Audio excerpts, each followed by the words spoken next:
Hello and welcome to this week's episode of the Philosophical Weightlifting Podcast. I'm your host, Joshua Gibson, joined by my honorary co-host, Max Aita, who floats back and forth between episodes. Max, how are you doing? I'm doing well. Thanks for having me. Yeah, a very terse intro. Whether you want me or not, I'm here. Yeah, I feel like it's mostly like that with you. And then we're also joined by Eric Helms. And the reason for this episode is because Eric is actually an awesome person, great researcher, great practitioner, super well-versed in all things physique and strength and related avenues of research. But also we are having him on the Coaches Only event. That's coming up March 16th and 17th. Max is also going to be on a roundtable with myself. So us three very handsome, well-spoken, smart, kind, compassionate gentlemen will be on that event. So if anyone's interested in listening to us and getting more context with the topic today, that's going to be linked down below in the description. After that very long-winded intro, Eric, how are you doing? Oh, I'm better now that you've introduced me as all those things. And don't forget humble. I think that's always needs to be included. But no, honestly, truly a privilege and an honor. I think I got to be a part of, was it last year's or the year prior's Coaches Only event? But that's always a good time. And I love me some weightlifters. They're like the real connoisseurs of the iron who have actual athletic ability, while we bodybuilders and powerlifters just squander in the muck looking up upon you. So if I can be a part of that elite club anytime, I am always privileged. Yeah. And the topics... I've mentioned this many times to people that powerlifting is the only sport where you're not allowed to move your feet. You're correct. I'm trying to, yeah, you're right. It depends on the degree of shifting on the bench press, but yeah, you're right. Think about the type of athlete that attracts. One who does not want to move their feet. That's the level of athleticism involved in powerlifting. Myself included. I thrived in that environment. Well, dual sport athlete. You get to claim all the pros, none of the cons. That's the benefit. There you go. Yeah, and we wanted to introduce this topic of individualization or individualizing training. And I think that's kind of the theme for this Coaches Only. We have Zac Robinson on, who speaks at length about individualizing different training protocols, better understanding proximity to failure to maximize different adaptations. Then we have obviously Max, who is incredibly well-versed in writing programs to specific athletes to help them make progress from kind of the top level, the Pan-American level, the world level, all the way down, and then people everywhere in between, from practitioner to professional to professor. So I think it's a great place to start with kind of understanding what it means to individualize a training plan. It was super broad, super generic, but I think that kind of segues us into talking more specifically on the programming side of things. Absolutely. Yeah, I think, individualization is, in many ways, speaking as putting my scientist hat on, I've got a lot of hats sitting next to me here. That is kind of the next frontier in sports science in many ways. We've done, and we have even more access to the ability to get large data aggregated. So large meta-analyses, meta-regressions. And speaking of, Zac Robinson, he's got an awesome preprint on aggregating all the data on proximity to failure and looking at that relationship. And as sports scientists become more savvy with their ability to do analysis, and there's a lot of folks leading that charge, shout out to James Steele and others, and Zac Robinson himself, we're getting better estimates of what are like population norms, but those are only useful to a certain level, if you will.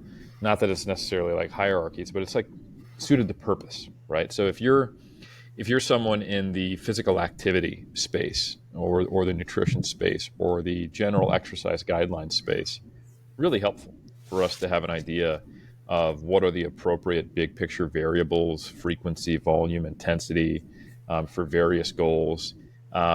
If you're, communicating to a large group of people or people who are initially getting into this and they don't have prior training data to go off of, yeah, like getting the best bet of if I want to roll the dice, the evidence-based information we can have will put you in the ballpark. And we also have information showing that novices are unlikely to respond better to customized training to the same degree of an intermediate or advanced person. That's, in aerobic training research. And obviously there's some nuance to that. If you have different training environment, schedule, what you have available to you, logistics, but from like we'll say a genetics, as we like to kind of create a large bucket for that standpoint. You take any two people who are completely untrained off the street, you give them a low volume, high intensity program or a higher volume, lower intensity program for strength or hypertrophy, and you're going to get pretty similar gains regardless of what you put them on, assuming equal kind of quote unquote potential. And then individualization becomes increasingly more important. And that's where this new frontier starts, is how do we move from getting good average population statistics and models to inform what's best for most people most of the time, and then start to understand how do we tease apart these individual differences and how do we actually determine what are the predictors of certain adaptations, how do they relate to what we do in the gym, and how do coaches actually modify things. And I'd say we're still in the infancy there. And I think we are actually still a bit of ways before sports science is doing something better than what coaches are doing. So it's really more of a tool of how do we take some of the ways that sports scientists or, the scientific method in general are able to isolate variables and get some pattern recognition and bring that into the coaching practice. I think that's kind of the big picture message that I have. Yeah. And I almost wonder if you could dig into that a bit more, because I think people may think of sports science as this extensive field where there's been a ton of research and there's a ton of great informative data that can provide a lot of context around the training process and in different aspects of it. When you kind of just said we're looking for this almost catch up of sports science to what coaches can already do, what do you mean by that? Yeah, exactly. Great question. So I think when people talk about evidence-based practice, they see these ideally, hopefully, they're informed as to these three pillars. You have staying up to date with the most recent evidence, and that's where a lot of the sports science comes in for our context. There is leveraging the experience of the practitioner. If you're an evidence-based practitioner, that's all the time you spent in the trenches, pattern recognition, seeing what works in different scenarios, et cetera, et cetera. And obviously, it's a variable skill set. There's plenty of people who've been around 10 years, but just have been repeating the same thing they've done after the first 6 months because they're set in their ways. But with a growth mindset and active learner, someone who's been in the game 10 years should have a better skill set than when they were a first-year practitioner. And then finally, we have the other leg, which is individual differences. And the end result of that should produce the best outcome. But I think what people don't understand is that those legs fulfill different purposes and have different limitations. And sometimes you need to lean on one far more than another. So I think where most science comes into play is not in the day-to-day interactions. I've been quoted as saying that, no study is going to tell you what to do in the gym on Tuesday.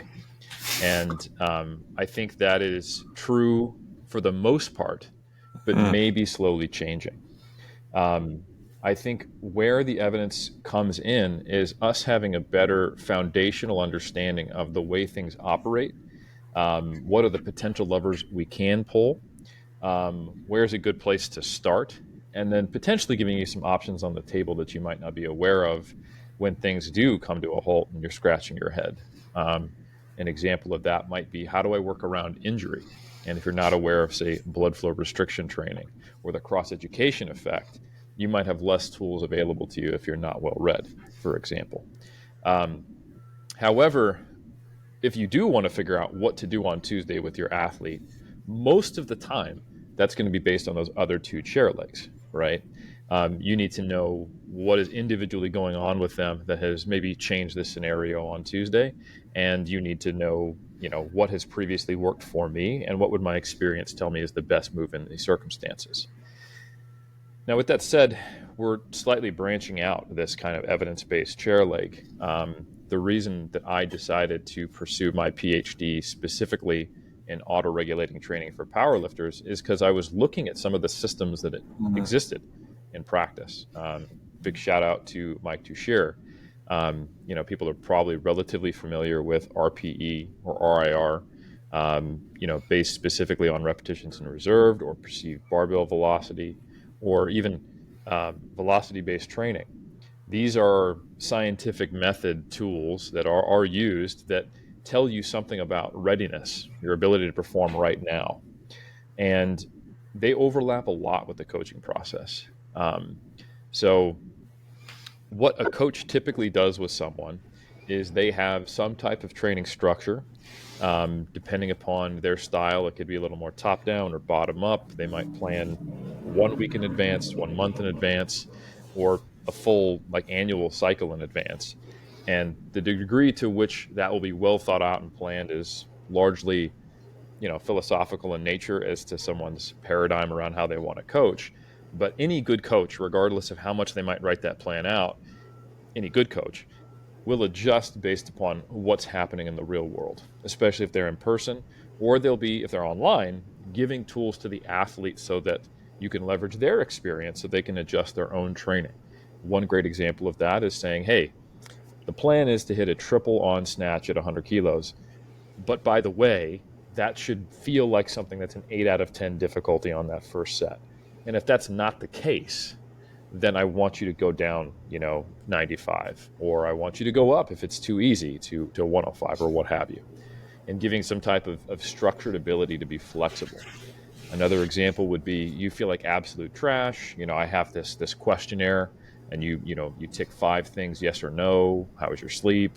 What's your training motivation, etc. How did your warm-ups go? Maybe what was the bar speed on your last warm-up if we do have linear position transducer. And from there, we're going to make some modification to training. We might even stop training. We might adjust load, we might adjust volume. There's endless numbers of permutations of quote-unquote auto-regulation. But the basic idea is that you have some type of performance feedback or subjective feedback on the day, maybe the day prior. Could be like an HRV score. Lots of ways to do this. And it makes you it leads to a decision where you are making some change to what you're doing on the day. Now, that is all good and sounds logical, and it's definitely based upon a clear rationale. But empirically testing that to actually figure out, all right, well, what are the determinants, and do we get a reliable response is kind of the next step. And this is challenging to do because you may find that different systems operate better or worse in individuals. So you kind of have to abandon some of our typical tools that we use in sports science for better tools. So repeated testing in a case study design, for example. So you guys have probably heard someone say, hey, there's a significant difference in this study. It's just the idea that, all right, we have found a real change rather than something that was due to chance. And P less than 0.05. What do these things mean? Well, they're actually based upon an entire statistical model that is trying to extrapolate findings from a sample to the true population. P less than 0.05 literally means that this mean difference, the average difference between groups, between conditions, between these two means, we think has less than a 5% probability, that's what the P stands for, of being due to chance. So we think there's at least a 95% chance that this is a real difference in these means. And therefore, we're comfortable saying that, hey, from the population we took this sample from, this is likely to apply to them. And there's other statistics based around that, like a confidence interval, which is just saying, hey, I have X amount of confidence that in this range we would see a similar mean in the true population if we sampled everybody. That's not really a statistical model that is useful for saying, hey, what should Max do on Tuesday, right? We actually need to know what is the coefficient of variation in Max's regular performance, right? What's the typical error associated with the linear position transducer that we have where we're testing his velocity, right? If we have a gym aware that we're training with. Or when we actually have some objective markers of performance and we have these subjective questionnaire, let's say a perceived readiness score out of 10, or on the back end of training, a session RPE out of 10, to what degree does that relate to his actual performance over what time scale, and how much change do we need to see in those scores?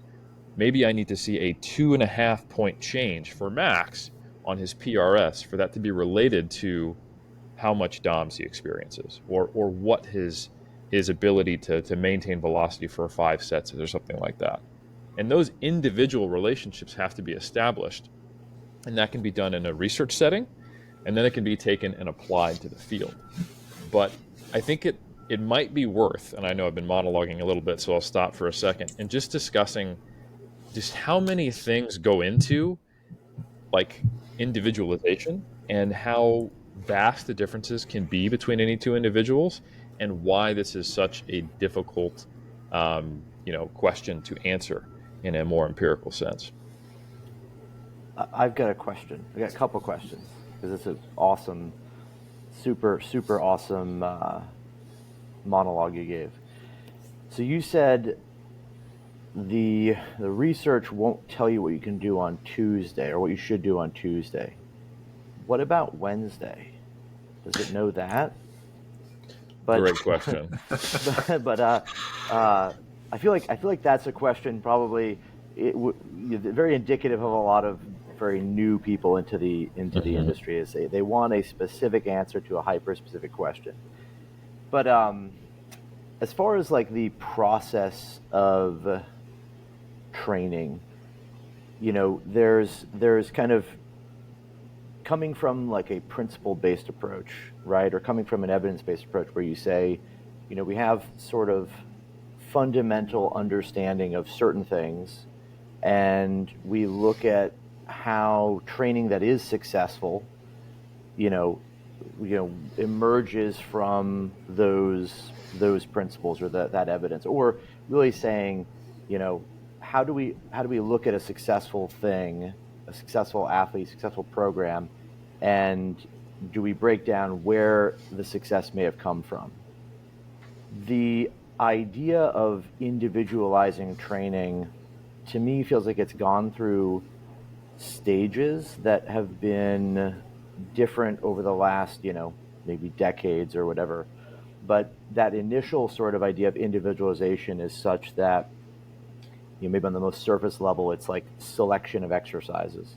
Mm-hmm. Okay, Josh has got long legs, so maybe, adding some extra quad work is a great option for him.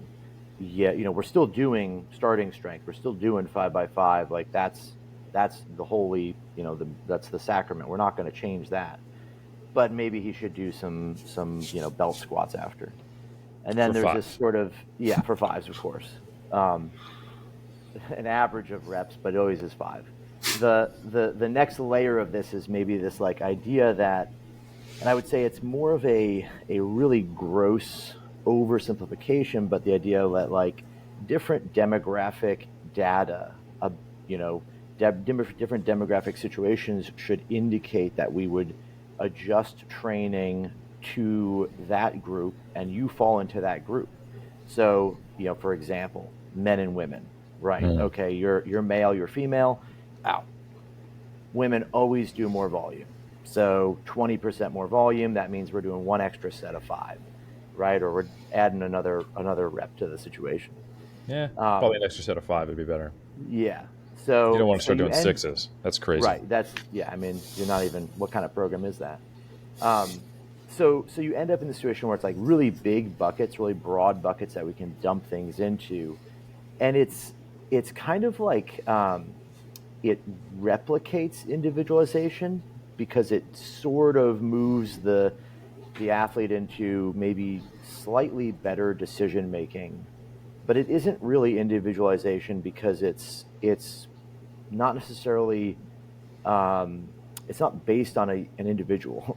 It's based on the fact that you're similar to another person that we can generally say. It's more generalizations, right?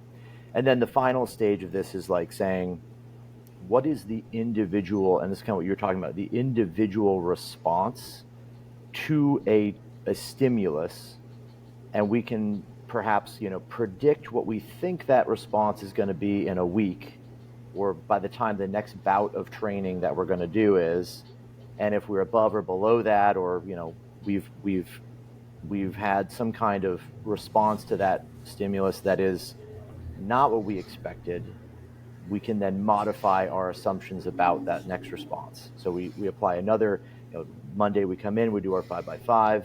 We assume that by the next week, you're going to be about 5% stronger, right? And so we can increase the load by 5%. We do that, the predicted, session RPE or whatever metrics we're using to track it, Also five. it's an RPE rating that goes from 5 to 5. So if you hit that, you're a 5, you're good, you're golden. The next week you go in, you're great. But that's where individualization, it seems like the logical end to this is that we understand the exact, or not exact, but we understand the response to a load, a training stimulus, and that we can be very accurate in what that response will be.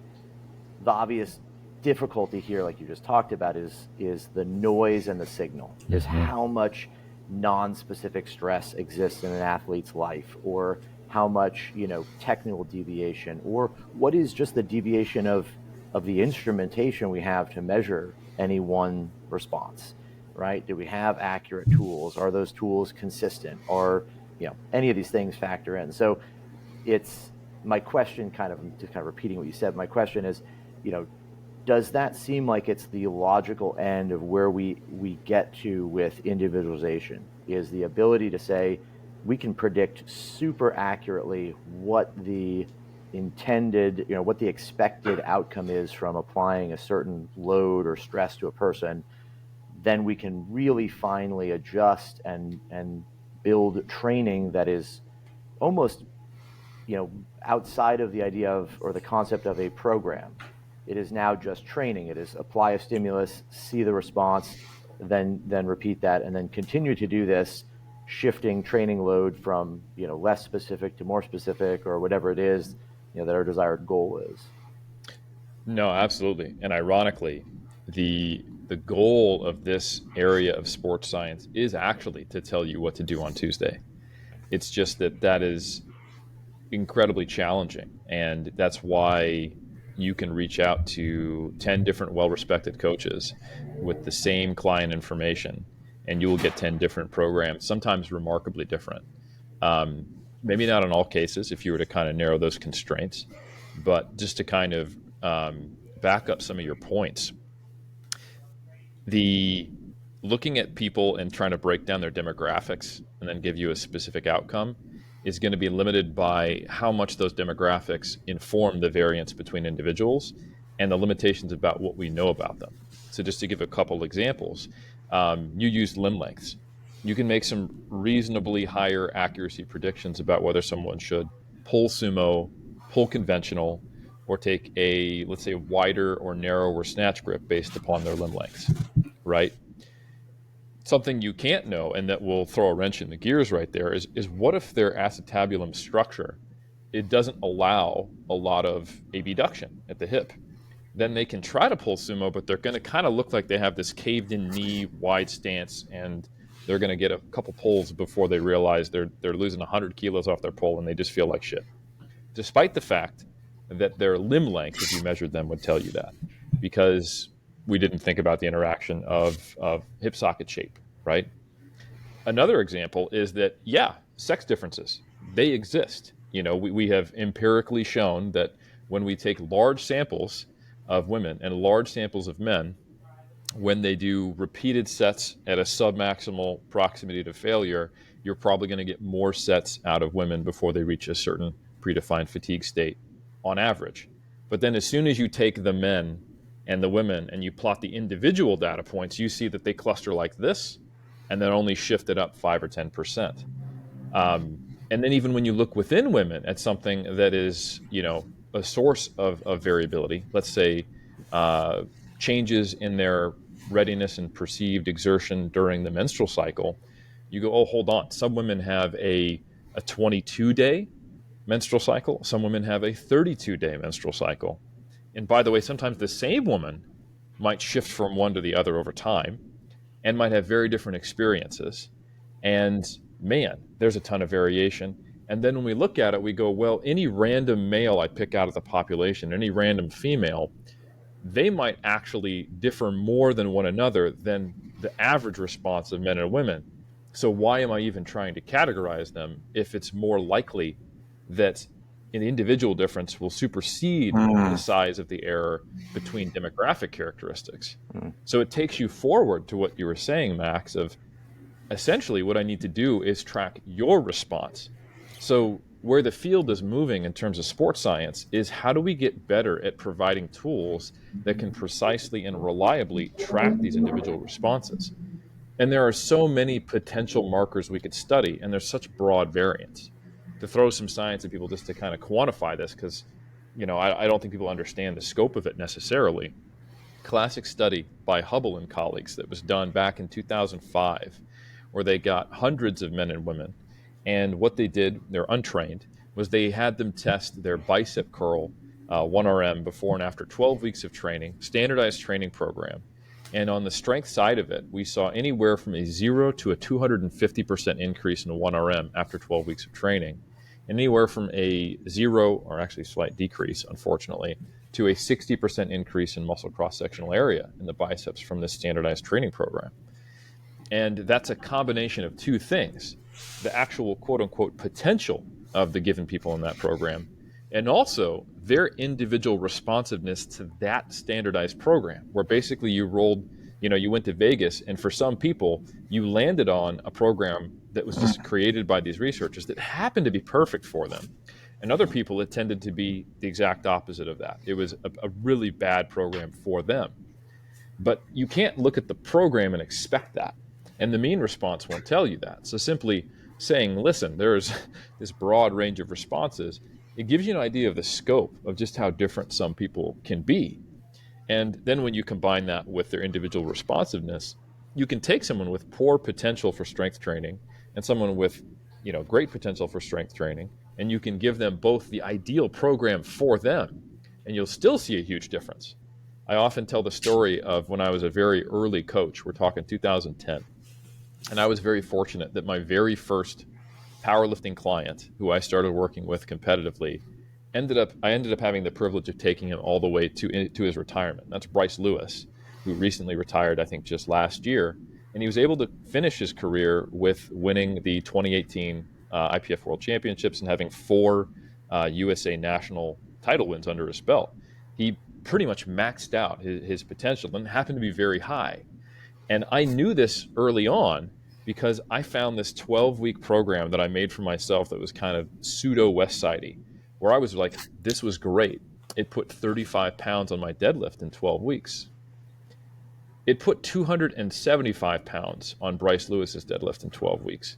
And from working with him over the course, that's a slight exaggeration, but it took him from 495 to 650 as a deadlift, okay?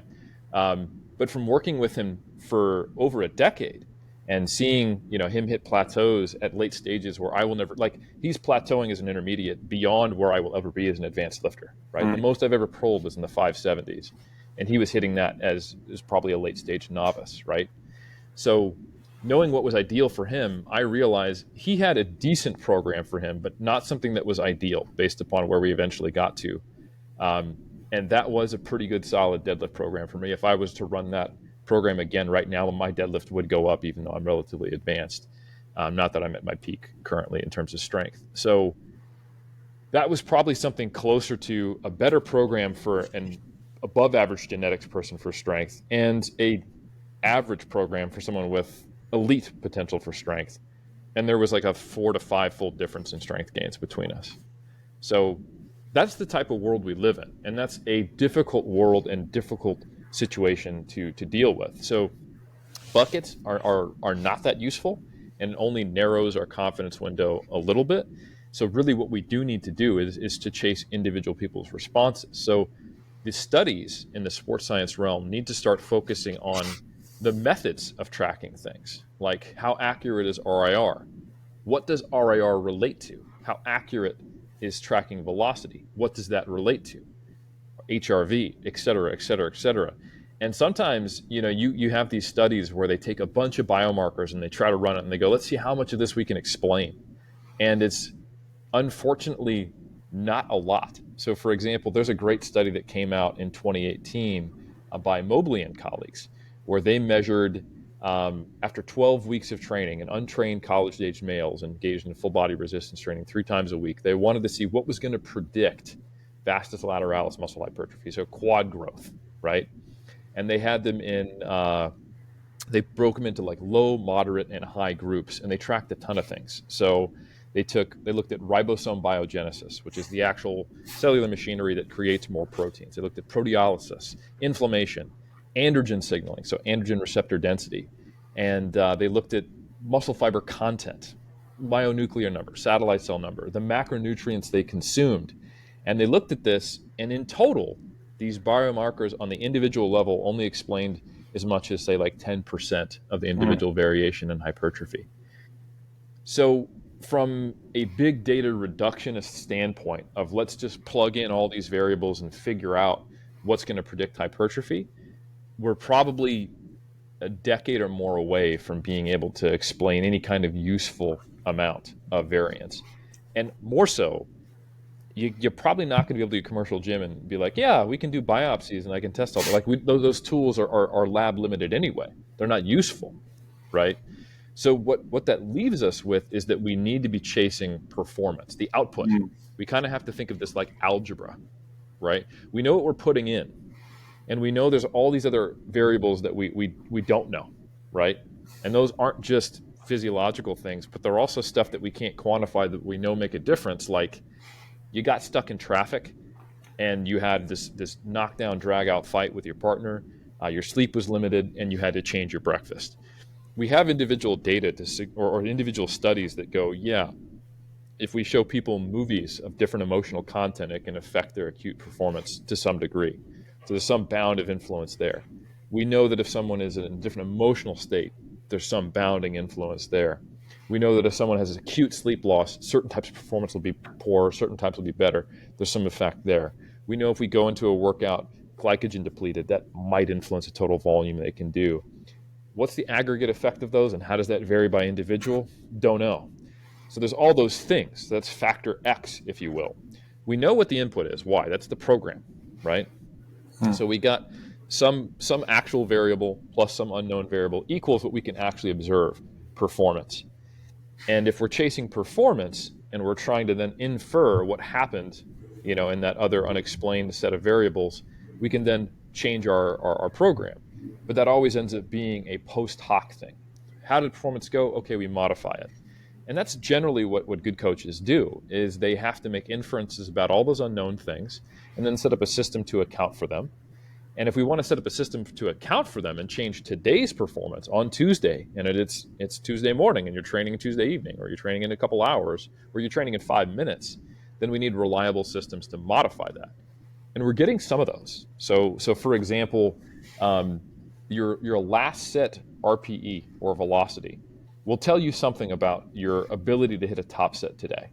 If you work up to 80% of your last 1RM and you hit it for a single, whether that RPE is higher or lower is probably going to be a reasonably reliable predictor of how well your max is going to go. And any powerlifting coach can tell you that, right? Any weightlifting coach can tell you that. We did our last warm-up in the warm-up room and it moved slow. It was grindy. We're reducing our opener because we want to get on the board. Maybe that's because of the weight cut. Maybe it's just because today's not a great day. I don't know why, but you don't have it right now, and I don't want to put you in a situation where you bomb out. Being able to quantify that on the individual level is kind of where we're going as an example. And the more precise tools we can have that don't require quite as much specificity, the better. So for example, if I was to do a 1RM test on you right before your powerlifting meet, yeah, I have a pretty good idea of what your third attempt should be. It'd probably be that minus however much fatigue I think I just incurred from having you do a 1RM test in the warm-up room. And we know that powerlifters and weightlifters can hit a near max and then come out and do it again. That's their sport. But that's not ideal. And why am I doing that? That's not auto-regulation. That's not telling me anything that I wouldn't already know. However, if I can get you to jump and measure your jump height, and that reliably predicts performance. Or I can get you to lift a load closer to 70 or 80% of 1RM and just track the velocity and get a pretty precise, prediction from that, which is something that's being worked on there. That's interesting, right? Or if I can get an idea of what is your perceived readiness with maybe a couple other metrics and with a decent amount of probability of success, I can tell you how much volume would be ideal to do. That's the type of thing where we're moving towards. And it eliminates the need of understanding exactly what cellular mechanism is going to predict hypertrophy, because we're chasing an outcome rather than a mechanism. And I think that's kind of where we have to go. And to do that, there needs to be a really good marriage between the sports scientists and the practitioners, where we go to the practitioners, we ask them, hey, what do you do? I've got a PhD student, Colby Sousa, who did exactly this. He created a survey, and we asked a bunch of coaches who do resistance training programming for various sports, hey, what do you do in your microcycle configuration to allow for recovery and to consider that to create readiness on a given day so people perform well? And then he actually went and did a study where he did a damaging bout of resistance training and then measured multiple markers of performance and recovery. So sleep, HRV, velocity of a plyometric push-up, velocity at a higher load on the warm-up on bench press, a counter movement jump, 1 meter per second velocity on the barbell squat, and then he had them do volume work on squat and bench, and then looked at what predicted what. So we got these, okay, certain things seem to predict performance in certain ways, and then he instituted different protocols, like, okay, we'll do an active recovery, or we'll do passive recovery, we'll do cardio, we'll do like a quote-unquote technique day or a heavy power day, and then which one of those, alleviates, some of that soreness to a greater degree and elicits greater performance when we come back in the gym and test you again. So that's the kind of design we're talking about, where we have to look at, what are the things that are going to be practical and tell us something useful today that's more than just we would get from a coach's intuition. And I think we are moving to this point where coaches are going to have more tools to augment their own ability to have good pattern recognition. One of the skills I think that is a hallmark of a good coach is being able to have good quote unquote intuition. And intuition sounds like an airy-fairy thing that's hard to define, but ultimately, when you look at studies on expertise, it's all about pattern recognition and not having too many false positives, right? Is that you've had enough experience and you pay attention and you have good enough memory and you have the ability to connect things where you see, you know what, I feel like when I do this, this happens pretty reliably for these types of athletes. And a hunch is based upon something, even if the coach can't articulate it. And when you see good coaches in the field, they have these hunches, and they might have some ridiculous explanations, especially if they're old school. But you learn to respect that when you've been in the field for longer, even though this old school guy said something about muscle fiber types that I know was proven wrong in 1983, but whatever. He thinks we should do this for that reason because he saw something the way it moved, and damn it seemed to work, I've seen that enough times. I've also seen the opposite, but I've seen it enough times in coaches that are pretty, they have a high hit rate on prediction, that I know there's something going on in there. But now we have things like big data. You can have training apps, or you can have spreadsheets, or you can have systems set up to where you can look at, okay, when this person was performing at their best, what was their jump height scores? What were their recovery scores? What volumes were they doing? What was their average percentage of their last 1RM we tested? What was their RPE? What was their mood state? Those things are accessible outside of sports science. You can get these things, and you have app designers, data scientists, or people who are just, nerds who are developing these things on their own to augment their own pattern recognition ability. So I think that's what we're moving towards. And essentially, a lot of that is what we would call, it's not as common in the US, sports science. Like an actual sports scientist is doing this. They might get hired by a sporting agency, organization, team, private or public, and their job is to look at things that relate to performance and to model that, often for individuals or for teams, and to go, right, these are the things that are associated with success. An easy example is in soccer or rugby. They might have GPS systems strapped to their body, right? And you look at, okay, who starts to slow down at what point? When do we start like losing more goals or unable to score? How much time do we spend in different heart rate zones? Which players seem to be gassing in our third and fourth quarter? All right, now S&C coach, we need to work on these guys' speed, these guys' endurance. And okay, hey, head coach, we have an issue tactically. We're trying to do things in the third and fourth quarter that would require us to be in different shape than we're in. So to some degree, we can modify their shape.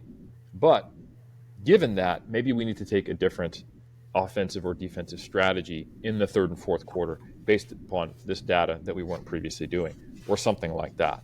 So you can see that this kind of augmented decision-making process is something that's already happening in applied sports science settings. And it's really just a matter of kind of getting more marriage between the research into this and into the methods rather than the average responses, and then to also incorporate and bring in the coaches to help inform it. So it's this kind of continual cyclical feed forward mechanism of knowledge passing on and gathering wisdom, if you will, from the field to inform further research to make sure that we're not solving the wrong problems or not giving solutions that have any more fidelity than the quote unquote intuition that coaches already have. Yeah, and I think if that didn't already sell you on coaches only, I don't know what will, because I thought that was, when someone says like speak, romantic to me, that's kind of what I think is talking about sports science and individualizing training and performance. As far as taking this information, right, taking everything you just kind of described and expanded on, how does that apply in an individual setting with an actual athlete? So maybe like a case study, right? How do you go about individualizing training? And then Max, I'd like to hear you kind of riff on that as well. So we have someone, they sign up, they want to get better at powerlifting or weightlifting, and you start with some like best guesstimate of what's going to help them perform. Then how does that process unfold over time? For sure. There's a few points, and autoregulation is really kind of what we're talking about here. And that's a term thrown around a lot. What it means, and there's actually a really good definition of it by Greg and colleagues in a review paper written in 2020, Autoregulation and Resistance Training, Addressing the Inconsistencies. But basically, autoregulation is an emergent process that can be used to systematically individualize physical training. So autoregulation is quite literally the process of individualization. And you use what's called a flexible framework that enables practitioners to adjust training programs over time. And that can happen on the front end, it can happen afterwards, it can happen at various time points. And we're going to be limited by what tools do we have. So based upon my understanding of this and what I have access to and the fact that I'm an online coach, so not all my athletes are going to have VBT, not all my athletes are going to have various abilities to do things. I have a very kind of streamlined approach, and it starts with, for let's say a powerlifter, what are you currently doing? What is your current performance related to where it's been in the past? How long have you been training? Where are we trying to go to over what time course? And from there, I'm going to get my best inference I can on what seems to work well for you, what doesn't work, and I create some best guess, to be 100% honest, at what do I think is going to work well. And I'm incorporating my experience of, okay, I've worked with other 52 kilo women who are in their mid 30s, who have similar, build and have had similar challenges. All of that is informing it. And then maybe I've got some tools from the research that might help me work in some of the specific scenarios, but mostly informed by their individual, what they think as well. I'm bringing them into this because, most weightlifters and powerlifters have some experience. They're not the first time they start lifting, they're doing the sport. What do they think? What's my experience tell me? And what does our prior data tell us? We start there. Then from that point, we need some feedback system so that I can make better decisions about what to do on the day. I tend to use a system partially because I think it's effective, because it includes some degree of specificity exposure, but also because it's a feedback mechanism where I like to incorporate singles pretty regularly, even when someone is pretty far from competition, and they don't need to be heavy. So I'm very comfortable with having someone do singles to start off their volume session, but at like 80-85% of their estimated 1RM, or what might be feeling like a single at a 5 or a 6 RPE, or a 4 to 6 RIR, if you will, right? So it's an easy single. Might even feel like a last warm up, and then they're just going down slightly before they do sets of 5 or 6, probably 5 though, let's be honest. So I then take the RPE, or if they have access to it, the velocity of that single, and we're able to basically predict a 1RM. So I operate off of a continual estimated 1RM from those singles. And I don't take each one of those literally, especially when it's like at a 5 RIR. But it does give me a consistent idea of strength progress within that block. So if I have a block of training where they're doing singles to start the day at a 5 to 6, maybe 7 RPE, right? So we're working in like the 85 to 89, maybe 90% of estimated 1RM range. Okay, we did a single at 200 kilos, and that was a 7 RPE. So I think you could do 4 reps with 200 kilos. That's probably 89% of your 1RM or whatever. And I use an equation to estimate their 1RM. And I see whether or not that is going up or maintaining over the course of the block. And then I align that with what's the goal of the block. If we're 24 weeks out from your comp, we've assessed that maybe not having enough muscle mass is what's holding you back. I'm not exclusively caring about whether that number is going up, but I would like to see it not fall while we're doing all this hypertrophy work, right? So this is now another, like, I have to make a decision about what's the goal of the block and relate my data back to it. So the art of coaching still doesn't go away, no matter how much data you get. So we have this informed process of creating a program. Then we have feedback on where is strength being maintained. Then another thing I do is I will get session RPE data. And this is different than RIR-based RPE. This is just a 1 to 10 rating of how hard was that session when you got it all done. You did your last set of accessories. Think back upon this whole session. 1 out of 10, how hard was it? And you can give them an anchoring scale so they know, what is a 5, what is a 7, what is a 10. Make sure they're familiar with it. You're on the same page. And I, in my own head, I might even have it in my spreadsheet as a hidden column. Here's what I thought that session RPE should have been for that person. Here's the intended stress I expected them to experience, and are they aligned? And I've got some data to show that when you've got more than 2 points off of a given session RPE, that discriminates between different volumes and some other markers for fatigue. So how aligned am I to them? And then how am I seeing more than a 2-point change from week to week? Because I keep things relatively similar, maybe only dropping a rep or only increasing a small amount of intensity, like 1 RPE or half an RPE point. So I'm expecting from week to week that their day 1 will have a similar session RPE or only slightly rise. So I can get immediate feedback post-session if that is way lower or it jumps up. Like, oh, okay, they're building a lot of workload capacity or the ability to sustain the workloads I've prescribed, and they're adapting from the overall kind of systemic recovery perspective. Or for whatever reason, this workout uniquely put them in the hole when I didn't anticipate it. So that can give me information about what I might do the next day, right? And then I also have data on the whole block. So I asked them to do like a block review, and I have 5 yes or no questions that are all based upon like the overtraining data and also my personal experience of what seems to predict, things going poorly or things going well. So is your motivation to train greater or less than normal? Is your sleep, worse than normal? Is your sleep worse than normal? Is your performance, tend to be stagnating or going down? I have that data on my own, but also their perception is useful there as well. Are your aches and pains worse than normal? And then one other question that is escaping me right now, but I have this 5 yes or no question block review, and that informs me as to whether I want to deload in combination with their performance data, how much I want to change the next block. So I basically have this kind of, let's look back upon the last 3 to 6 weeks of training and think about it and talk about it and get some yes or no questions. Let's look at how each session went, and was it harder or easier than I anticipated? And let's on the day make a decision about what we're going to do as far as the loads we're going to use based upon that single, and also give me knowledge of your performance ability. And I can institute a few other things, especially when I have an athlete who has more variable performance. Like if that single is really at a high RPE when I expect it to be a 5 and it was an 8, then there might be a guidance on let's actually shift and just do 3 more singles at that same load and then move to the next exercise, no back off work.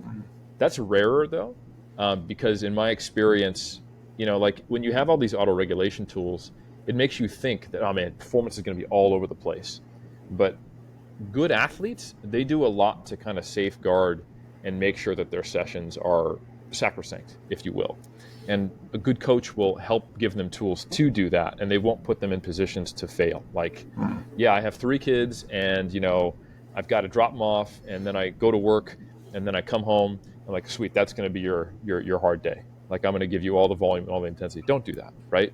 So you talk to them and you figure out, like, when are you going to be able to have the environment that's conducive to good performance, and that's when you program those sessions. So that's another kind of one of those individual factors. So all of those are the components that I use to get a responsive program for someone. And there are other tools that are out there. There's other ways to do it, but I find those tools can be universally used by athletes without any technology. And you can throw in some videos and stuff like that, but that also works for an online coaching model as well. So that's typically where that's the information I try to give to people, because I find it's nothing complex. It's relatively practical. It chases performance, and it can be applied in a lot of different settings.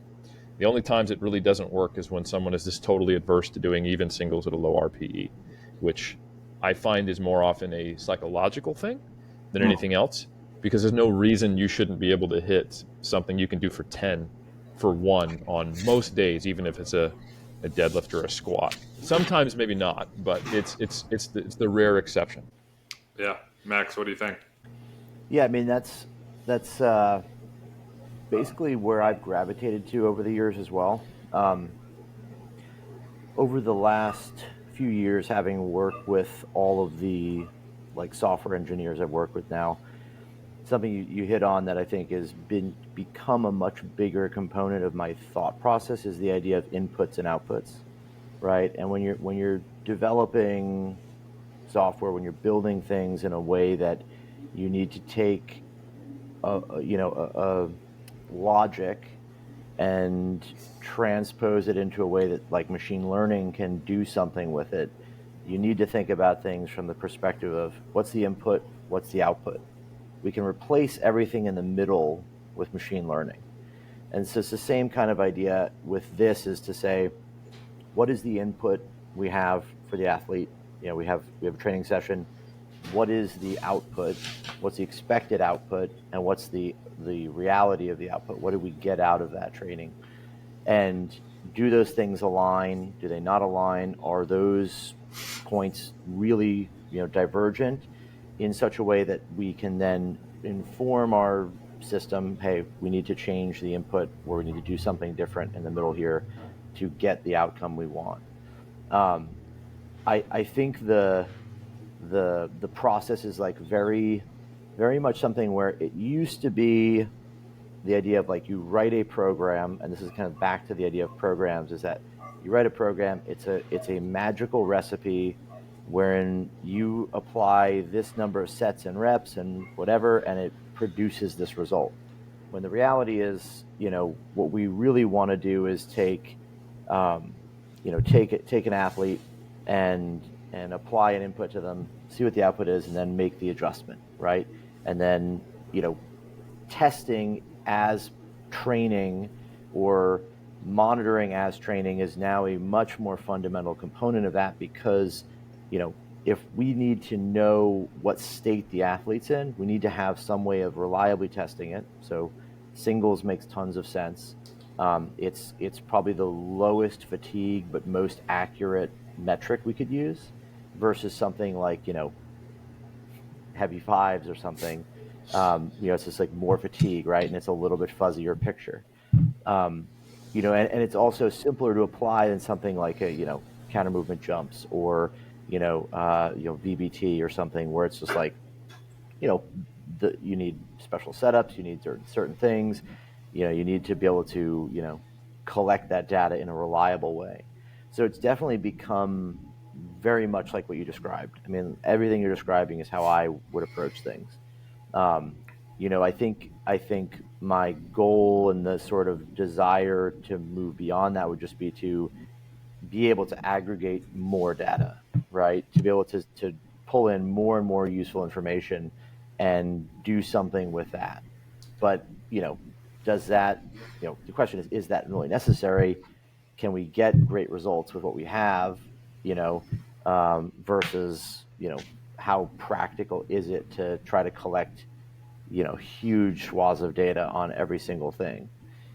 So yeah, I mean, that's like, it's funny hearing you say, because I'm like, man, I don't have anything to add to that, because that's exactly basically where I'm at, and very similar from the perspective that, it's the biggest change is just this integration of testing as a form of training, or testing within training that does, that the fatigue is valuable. We didn't just cash out and waste a bunch of energy and time on something that potentially doesn't really drive any further progress.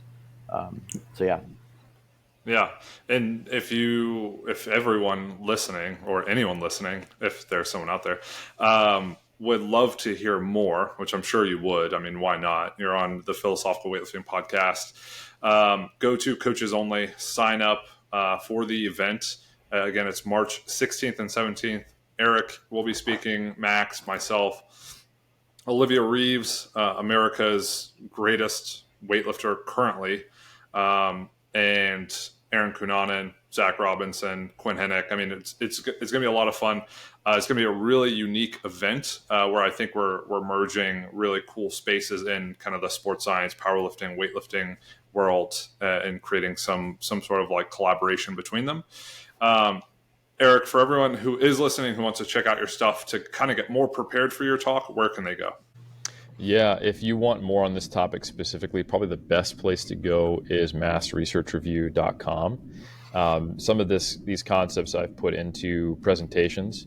Now, you don't have to subscribe to Mass Research Review. I would love you to, because I have a mortgage to pay. No, but in all seriousness, we have a lot of great content that's useful if you want to understand how to integrate sports science into practice. But we've also got a YouTube channel where you can hang out with Dr. Trexler, one of my co-authors, and one of the other three Mass reviewers. Every week we have Mass office hours. And if you can't catch us live on YouTube, definitely subscribe to it on our podcast feed. It's a weekly episode. And that's probably where I'd primarily recommend people do that, unless they're actually going, you know what, I want coaching for bodybuilding or powerlifting, and I'm a drug-free athlete. Then check out 3dmusclejourney.com, and you can see these tools in action. Yeah, Max, what about yourself? Yeah, you can find me, on Instagram, Max_Aita. If you want coaching, remote coaching, teamaita.com. And anyone who listens to this podcast probably knows all the other ridiculous things we do. Yeah, the absolute enthusiasm you had when you were saying that, I'm sure it captured the hearts of millions. If people want to know more about myself, you can go to Josh_PhilWL on Instagram, Philosophical Weightlifting everywhere else, teamaita.com. And again, we all, desperately need the money. So please support us, support the podcast. We will catch you guys on the next episode. Max, cut it.